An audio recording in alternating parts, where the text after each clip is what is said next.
नमस्कार और बहुत बहुत धन्यवाद। माइक ठीक है? नमस्कार और रक्षा मंत्री जी का बहुत बहुत धन्यवाद। एनडीटीवी के प्लेटफॉर्म पर आज रक्षा मंत्री की स्पीच बहुत ही लेयर्ड है। जो आत्मविश्वास और फ्यूचर का खाका इसमें से निकल के आता है, उसके बारे में ये कहना गलत नहीं होगा कि ये डिफेंस समिट कम है और ऑफेंस समिट ज़्यादा है। बिल्कुल। आपके भाषण में लोकतंत्र, सोशल कंसेंसस, विपक्ष, बहुत सारी बातें हैं और चुनाव का वक्त है तो जाहिर है कि हम उस पर फ़ायदा उठाएंगे और आपसे बात करना चाहेंगे। लेकिन मेरा पहला सवाल इस बात से जुड़ा हुआ है कि रक्षा उत्पादन के मामले में भारत की जो अब एम्बिशियस प्लानिंग है, वो मौका इसलिए भी अच्छा है कि चीन का बाकी माल तो सस्ता खरीदने में लोगों की रुचि रहती है, लेकिन रक्षा सामग्री चीन से कोई नहीं खरीदेगा। और दूसरा एक बहुत ही बड़ा टर्निंग पॉइंट है भारत की रक्षा नीति में, वो ये है कि लैंड सेंट्रिक के बजाय सी सेंट्रिक यानी नेवी की भूमिका बढ़ी और इंडो पैसिफिक में भारत का रोल, इस पर मैं आपसे कुछ सुनना चाहूँगा। सी सेंट्रिक एंड एरोसेंट्रिक दोनों, तो उसमें भारत की क्या पूछा आपने? कि भारत की भूमिका इंडो पैसिफिक स्ट्रेटजी को लेके ग्लोबल केंद्रीय भूमिका में है। हाँ, तो इंडो पैसिफिक में भारत की भूमिका मैं कह सकता हूं पहले से कहीं अधिक प्रभावी हुई है। और आपने हाल में ही जो एक घटना हुई थी, शायद उस घटना की आपको जानकारी होगी, उसमें हमारी इंडियन नेवी ने जिस प्रकार का रोल प्ले किया है वो बहुत ही सराहनीय है और उसके लिए अपने इंडियन नेवी को मैंने कांग्रेचुलेट भी किया था। अब यदि भारत की तरफ चाहे नेवी, चाहे जिसे समुद्र के माध्यम से, जल के माध्यम से, वायु के माध्यम से, थल के माध्यम से कोई भी यदि कोई नापाक हरकत भारत के साथ करने की कोशिश करेगा तो भारत के अंदर इस समय वह इतना स्ट्रांग विल पावर है हमारी सेना के पास भी कि हम उसका मुंहतोड़ जवाब देने की ताकत रखते हैं। एक बहुत बड़ा बदलाव और हम देखते हैं और वो ये है कि पहले चीन की बात करते थे तो देश के स्तर पर एक एंग्जाइटी और एक चुनौती का भाव रहता था। अब जो भाव है पूरे देश में, पब्लिक का जो मूड है कि ठीक है चाइना को भी देख लेंगे, ये क्यों बदला है? स्ट्रांग विल पावर की लीडरशिप चाहिए और लीडरशिप मजबूत होगी तो स्वाभाविक रूप से जनता का कॉन्फिडेंस उस लीडरशिप के प्रति होगा।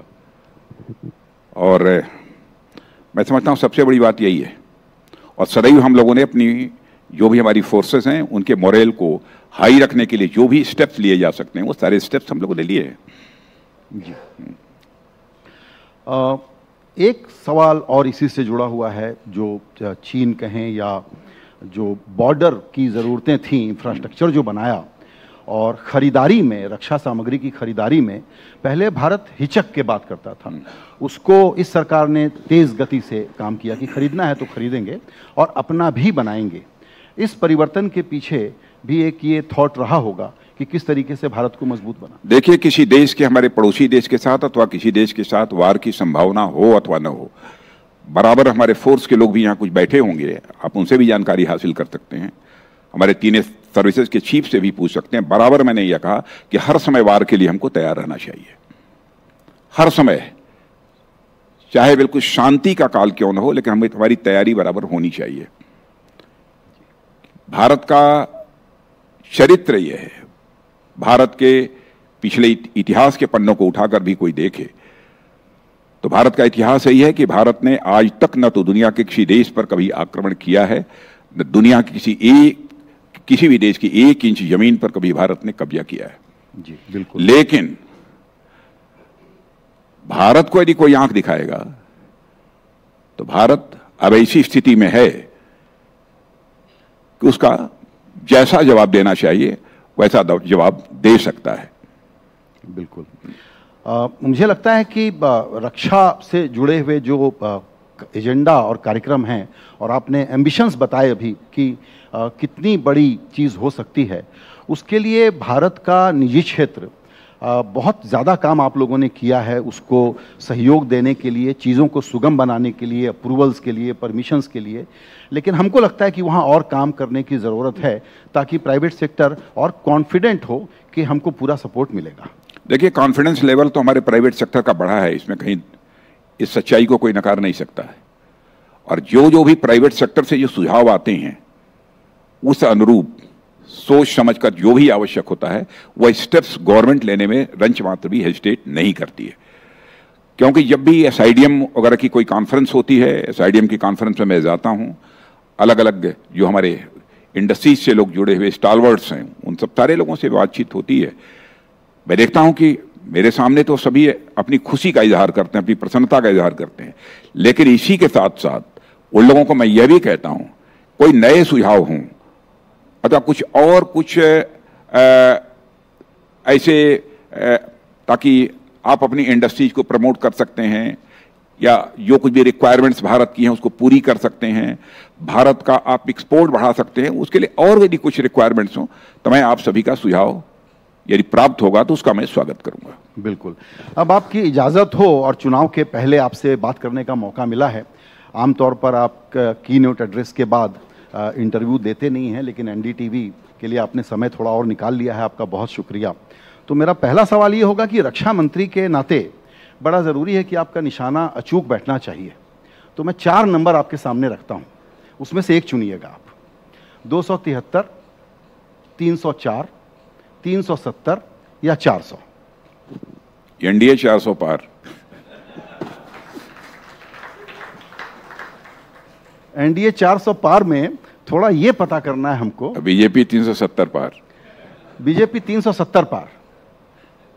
273 और 370 में फर्क क्या है? 370 को तो अच्छी तरह समझते होंगे आप।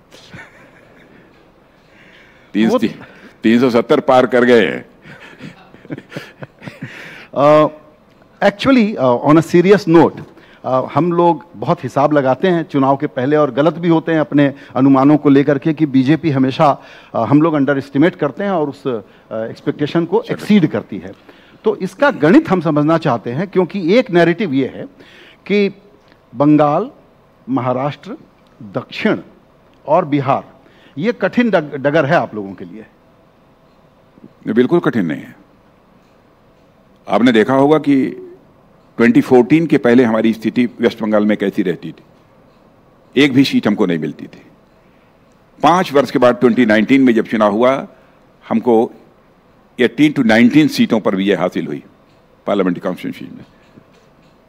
और इस बार देखिएगा, इस पॉसिबिलिटी को भी रूल आउट नहीं किया जा सकता कि वेस्ट बंगाल में Bharatiya Janata party in between 25 to 30 होगी। और सभी जगह, इवन सदर्न स्टेट में भी भारतीय जनता पार्टी और हमारे प्राइम मिनिस्टर की लीडरशिप को लेकर एक लोगों का विश्वास, एक भरोसा बढ़ा है।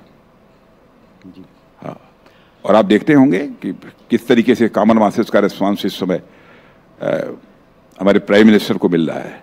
प्राइम मिनिस्टर की बात छोड़िए, हम लोग जाते हैं तो रिस्पांस जो देखते हैं उससे हमारा कॉन्फिडेंस लेवल हाई होता है कि हम जो टारगेट हम लोगों ने तय किया है उस टारगेट को अचीव करना ये हमारे लिए कठिन नहीं है।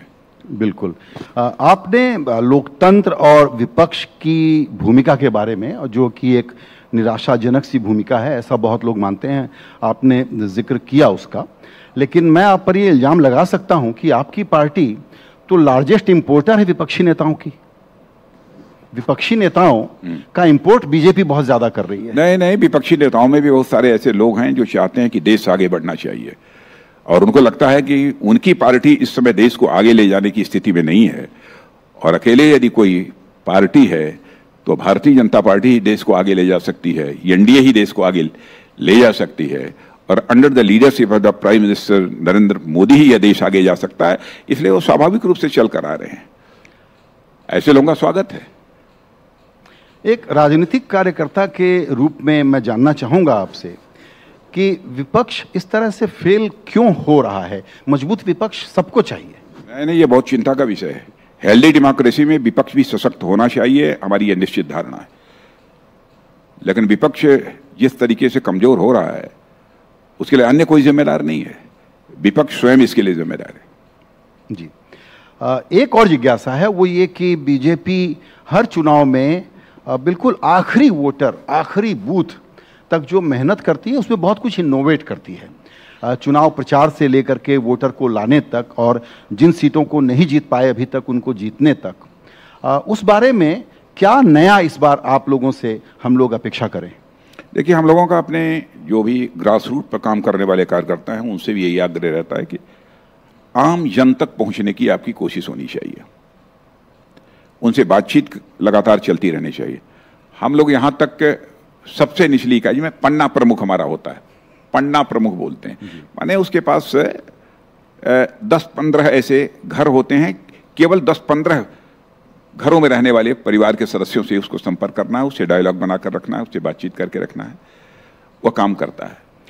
माने टॉप टू बॉटम जो हमारा सिस्टम है वो बहुत ही स्मूथ है, बहुत ही इफेक्टिव है। बिल्कुल।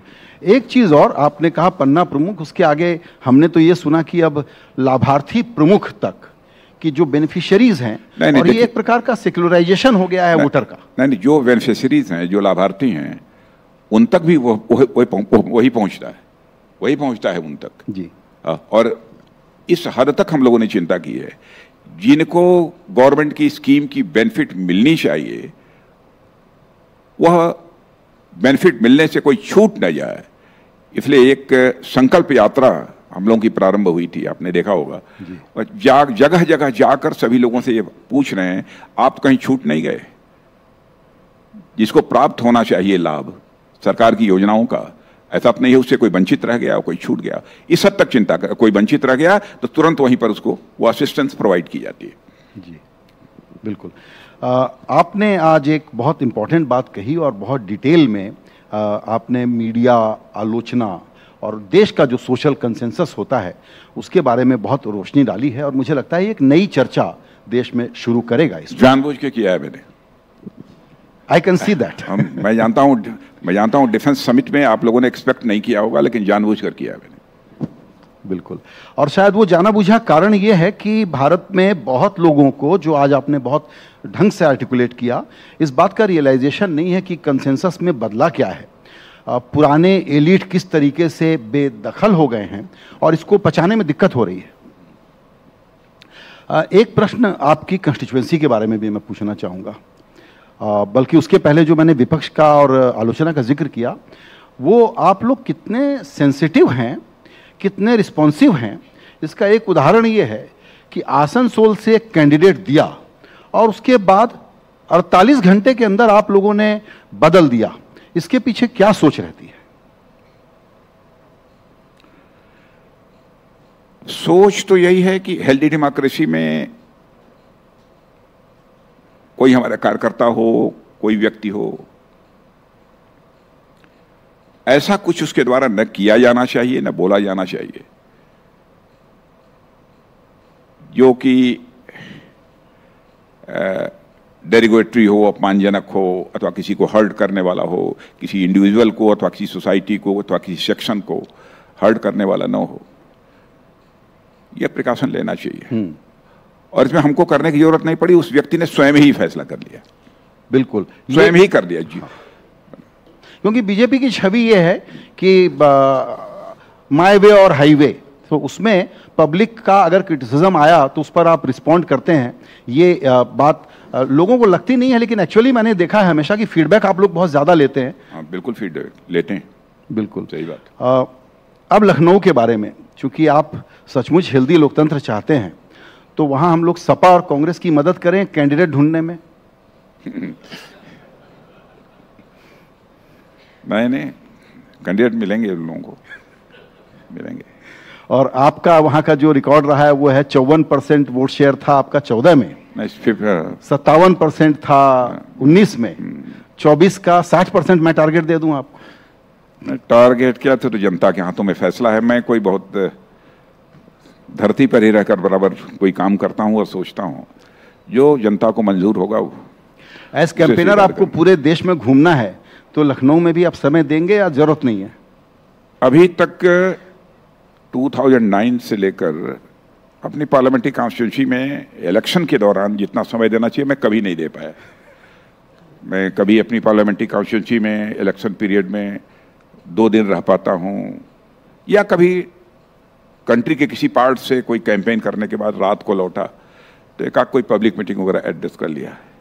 मैं अपने को बहुत सौभाग्यशाली मानता हूँ कि जिस संसदीय क्षेत्र से मैं लड़ता हूँ, जनता का मुझे बहुत प्यार मिलता है, बहुत प्यार मिलता है। जी बिल्कुल। एक आखिरी सवाल और आपसे पूछना चाहूँगा मैं, वो ये कि दक्षिण भारत को लेकर के प्रधानमंत्री मोदी से लेकर के बाकी सारे नेताओं की जो सक्रियता है वो कमाल की है। पहले हम लोग जिस जुबान में बात करते थे वो था कि साउथ वर्सेस नॉर्थ या साउथ एंड नॉर्थ। अब ये साउथ और नॉर्थ का एक अजीब सा इंटीग्रेशन प्लान में देख रहा हूं बीजेपी की तरफ से, थोड़ा इसके बारे में अगर आप बताएं तो। देखिए, बहुत सारी पॉलिटिकल पार्टी नॉर्थ और साउथ डिवाइड की बात पहले भी करती रही है, लेकिन मैं समझता हूं कि अब यह डिवाइड की बात बोलने की हिम्मत कोई नहीं कर पाएगा।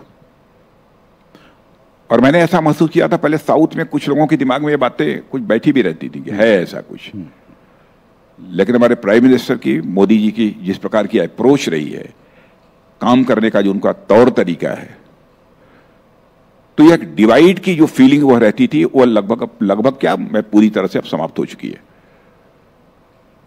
हमारे प्राइम मिनिस्टर के प्रति, हमारी पार्टी के प्रति अब साउथ में बड़ी तेजी के साथ लोगों की रुझान बढ़ी है।